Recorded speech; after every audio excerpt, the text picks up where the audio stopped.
तो velocity time graph में ये ऑब्जेक्ट जहाँ पर वाई एक्सिस को इंटरसेक्ट कर रहा है इसके कोऑर्डिनेट होंगे time is 0 here and velocity is u, और यहाँ पर जो कोऑर्डिनेट्स होंगे time is t, velocity is v।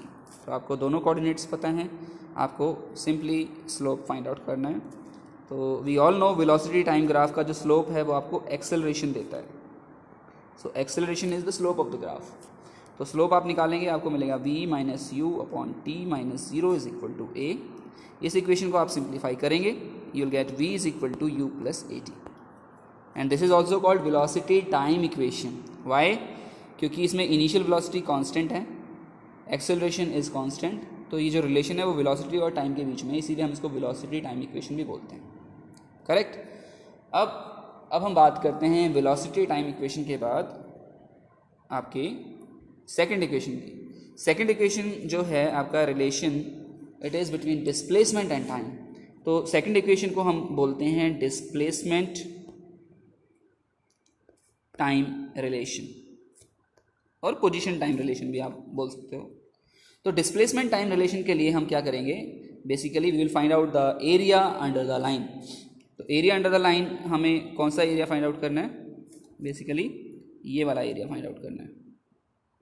तो इस एरिया को फाइंड आउट करने के लिए हम इसको दो तरीके से फाइंड आउट कर सकते हैं। पहला कि इस शेप को हम दो छोटी छोटी शेप में डिवाइड कर दें, one is triangle and other is rectangle. और अगर हमें ट्रेपेजियम का फॉर्मूला पता है तो हम डायरेक्ट ट्रेपेजियम का फॉर्मूला इसमें लगा सकते हैं। तो ट्रेपेजियम का जब फॉर्मूला हम इसमें पुट करेंगे तो हम देखेंगे कि ट्रेपेजियम का जो एरिया होता है it is sum of parallel lines into distance between the parallel lines. तो एक लाइन ये है और एक लाइन ये है इमेजिनरी, मैं बना देता हूँ ये लाइन। तो ये हमारी एक शेप बन रही है जिसका हमें एरिया निकालना है, और ये शेप जो है वो ट्रेपेजियम की है। तो इसमें ये जो साइड है इसकी लेंथ u है, ये वाली जो साइड है इसकी लेंथ क्या है, v। तो दोनों साइड पता है, और इन दोनों साइड के बीच का जो डिस्टेंस है ये वाला, ये डिस्टेंस कितना है, t। तो सिंपली हम जो है, हमें जब तीनों वैल्यू पता हैं तो हम डायरेक्ट एरिया निकाल लेते हैं। So area under the line of velocity time graph gives us displacement. ठीक है, तो एरिया डिस्प्लेसमेंट मतलब s। So s is equal to area is half into sum of parallel lines into distance between them is t। Right.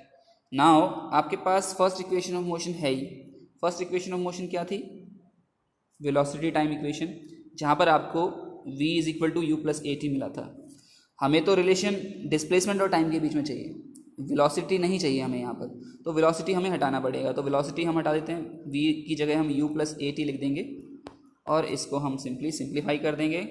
तो हमें ये second relation मिल जाएगा, s is equal to u t plus half a t square.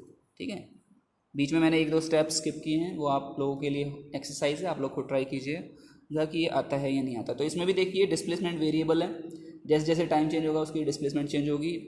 तो इसमें दो variable हैं और initial velocity is constant and acceleration is constant, that is why this relation is called displacement time relation. Third equation that we are going to discuss here is your relation between displacement and velocity. So third relation is displacement velocity relation, which is your third equation of motion. तो अभी हमने area निकाला था, area हमारा क्या आया था, it was half v plus u into T, ये एरिया आया था हमारा। ठीक है, अगेन हम जो है फर्स्ट इक्वेशन ऑफ मोशन का ही यूज़ करेंगे, लेकिन अब हमें इसमें रिलेशन जो है वो वेलोसिटी और डिस्प्लेसमेंट के बीच में चाहिए। यहाँ पर हमारे पास टाइम एक्स्ट्रा आ रहा है तो टाइम को हटाना पड़ेगा। टाइम को हम फर्स्ट इक्वेशन ऑफ मोशन से हटाएंगे, तो फर्स्ट इक्वेशन ऑफ मोशन की हेल्प से हम टाइम की जगह लिख सकते हैं v माइनस यू अपॉन ए। तो ये जो है यहाँ पर हमने फर्स्ट इक्वेशन यूज़ की है, तो टाइम को हमने हटा दिया। अब आप इसको सिंप्लीफाई करेंगे तो आपको ऊपर a प्लस बी और a माइनस बी का फॉर्मूला लगाओगे, you will get v square minus u square, नीचे आ जाएगा 2a। इसको सिंप्लीफाई करोगे तो थर्ड इक्वेशन ऑफ मोशन आ जाएगी 2as is equal to v square minus u square. So this is your third equation of motion. तो अभी आप जो भी न्यूमेरिकल सॉल्व कर रहे होंगे वो न्यूमेरिकल आपको यूनिफॉर्म एक्सेलरेशन के ऊपर ही मिलेगा, नॉन यूनिफॉर्म एक्सेलरेशन के ऊपर कोई भी न्यूमेरिकल नहीं मिलेगा। आपको अगर ग्राफ दिया जाता है, आपको एक क्वेश्चन दे रहा हूँ मैं, होमवर्क है, इस क्वेश्चन को आप नोट कर सकते हैं या फिर स्क्रीनशॉट भी ले सकते हैं चाहें तो। इस क्वेश्चन में आपको फाइंड आउट करना है acceleration and the distance covered. So this is velocity time graph. Object जो है वो इनिशियली रेस्ट में है, ठीक है। It undergoes in uniform acceleration at certain time. तो यहाँ पर टाइम की वैल्यू है से 20 second. It attains some velocity, the velocity is 10, it is in metre per second. इसके बाद ये वेलोसिटी जो है वो कांस्टेंट हो जाती है, ठीक है, कुछ टाइम तक।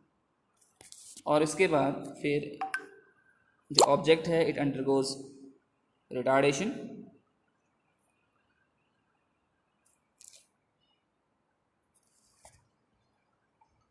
जो ऑब्जेक्ट है it undergoes retardation and the velocity becomes 0। ये हम इसको नाम दे देते हैं O, इस पॉइंट को मैं बोल रहा हूँ A, इस पॉइंट को मैं बोल रहा हूँ B, इस पॉइंट को मैं बोल रहा हूँ C। तो यहाँ तक वेलोसिटी जो है वो कांस्टेंट रही है। यहाँ पर टाइम जो है इट इज़ 50 और यहाँ पर जो टाइम है वो है 60, राइट। ये ग्राफ है, आपको फाइंड आउट करना है टोटल पाथ कवर्ड। बताने की ज़रूरत नहीं है कि ऑब्जेक्ट जो है वो स्ट्रेट लाइन में मूव कर रहे हैं। तो पहला जो आपको फाइंड आउट करना है वो फाइंड आउट करना है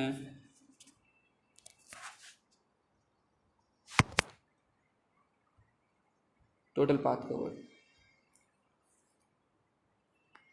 दूसरे पार्ट में आपको फाइंड आउट करनी है वेलोसिटी, एक्सेलरेशन। एक्सेलरेशन आपको इसमें 3 पार्ट्स में डिवाइड करनी है, between OA, between AB and between BC। In 3 interval में आपको जो है इसकी डिस्प्लेसमेंट फाइंड आउट करनी है। So that's all for today. Now